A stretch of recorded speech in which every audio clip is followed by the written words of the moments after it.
Welcome to This Explainer. Today, we're going to completely demystify breathwork. For a long time, breathwork was kind of written off as this ancient, esoteric practice. But today, we're diving deep into the rigorous science of how deliberate breathing directly controls your nervous system. We're going to look at this through the lens of modern neurobiology to see exactly how your breath acts as a literal biological remote control for your brain. Think about this for a second. You take about 20,000 breaths every single day on complete autopilot. It just happens in the background. But what if you took manual control? It's scientifically proven that taking charge of your breathing physically alters your brainwaves, regulates your cortisol, and fundamentally shifts your stress levels. It's basically the ultimate crossroads of mind and body. Okay, here is our roadmap for today. We'll be covering the autonomic nervous system, the neurobiology of deep breathing, the vagus nerve connection, the Stanford sighing study, evidence-based breathing protocols, and finally, breathwork safety and contraindications. Let's jump right into Section 1, the autonomic nervous system. This is our body's physiological baseline. So our autonomic nervous system basically has two main branches. On one side, we have the sympathetic nervous system. That's your fight or flight mode. When you're stressed, like say you're stuck in awful traffic, this system drives your heart rate up and floods your system with cortisol. On the flip side, we have the parasympathetic nervous system. This is your rest and digest mode, which is responsible for deep relaxation and recovery. Now, the problem is that chronic stress locks us in that fight or flight state. But breathing is incredibly unique because it lets us manually pull the parasympathetic emergency brake to restore balance. Moving right along to Section 2, the neurobiology of deep breathing. Let's look at how we're rewiring the brain in real time. It all starts right here in the brainstem, in a tiny, tiny region called the locus coeruleus. Think of this as your brain's central alarm center.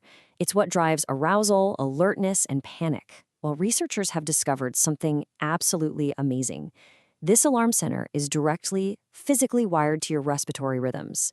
So when you engage in slow-paced nasal breathing, you literally stabilize this region.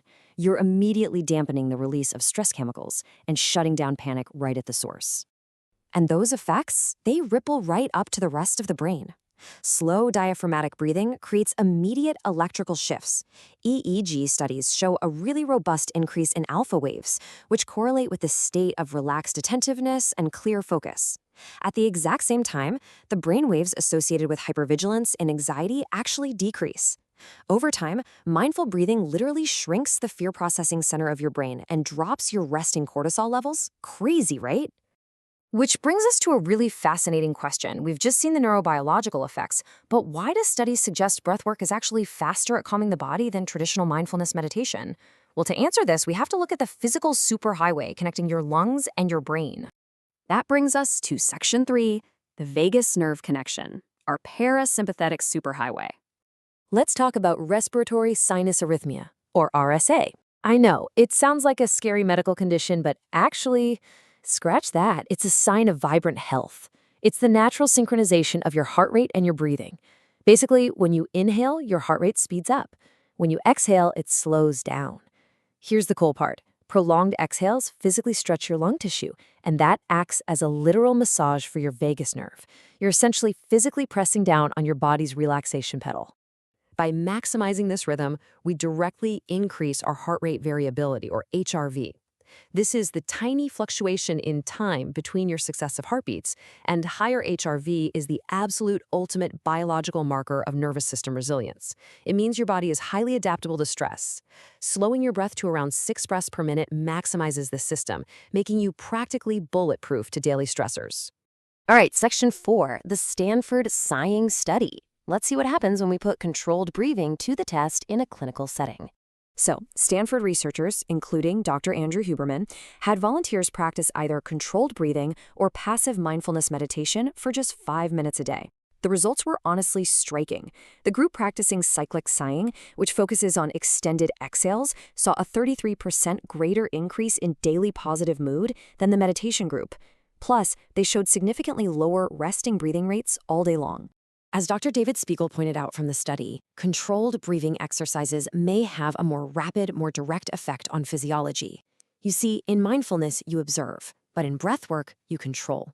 Manipulating your breath acts as this highly efficient backdoor hack into your physiology. It bypasses your slow cognitive loops and rewires your neurological hardware instantly. Which leads us perfectly into Section 5, evidence-based breathing protocols. These are the actionable techniques you can use for daily resilience. You can literally dial in specific breathing ratios from this matrix to target exact physiological outcomes. For general wellness, there's coherent breathing, 5.5 seconds in, 5.5 seconds out.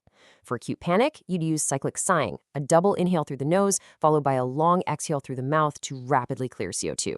And the A52 method, inhale for 5, exhale for 5, hold for 2, has shown massive promise for downregulating the HPA axis in folks dealing with PTSD and combat stress.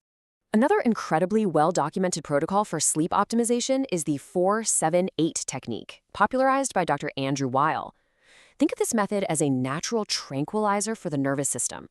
You inhale for 4 seconds, hold for 7, and exhale with a whoosh sound for 8. It actively decreases activity in the parts of your brain that process physical and emotional distress.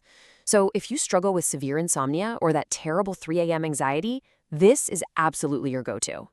On the flip side, if you need to stabilize autonomic swings and preserve your cognitive focus under an acute threat, the symmetric pacing of box breathing is ideal. You inhale for 4, hold for 4, exhale for 4, and hold for 4.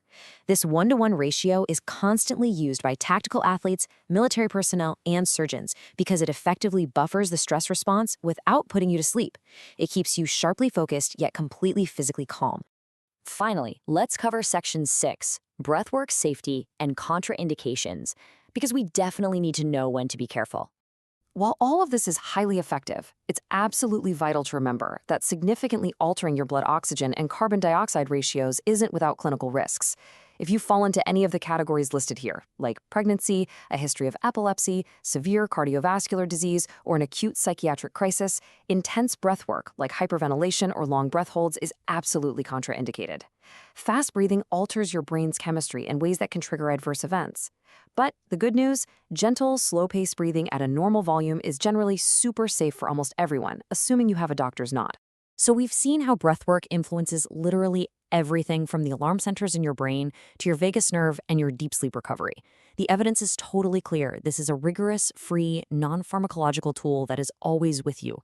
You have 20,000 opportunities to rewire your nervous system every single day. The only question left is, which breath will you consciously take control of first? Thank you for joining us on this explainer. Keep breathing and stay curious.